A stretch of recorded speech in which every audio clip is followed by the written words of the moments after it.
I det åbne hav, hvor solen stråler langsomt opløses i blå dybde, bevæger sig en af havets mest fascinerende skabninger.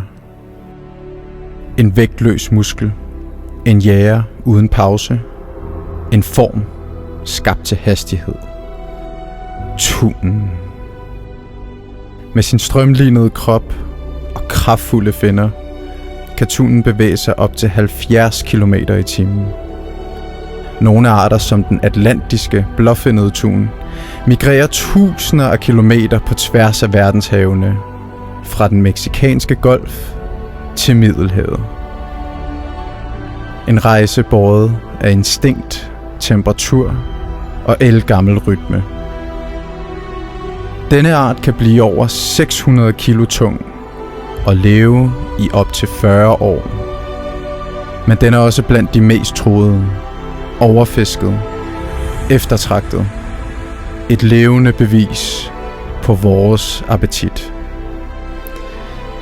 I alt findes der 15 arter af tun, men 6 har en helt særlig betydning for os mennesker.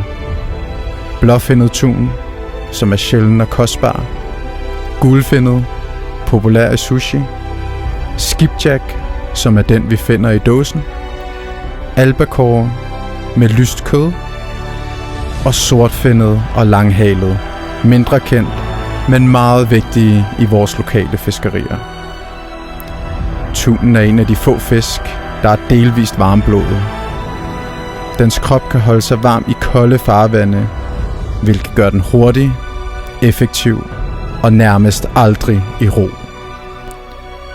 I køkkenet spænder tunens anvendelse vidt.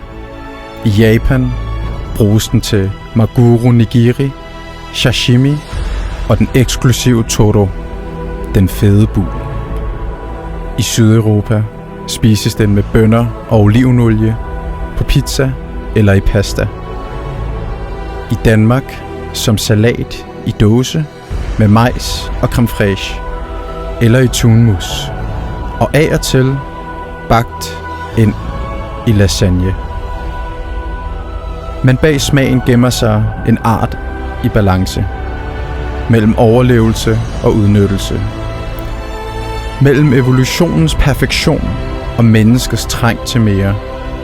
Tun er ikke bare føde, det er en kraft, et vidnesbyrd om havets storhed og sårbarhed, en skygge i det blå, et lyn i vandet, en urokkelig puls under overfladen.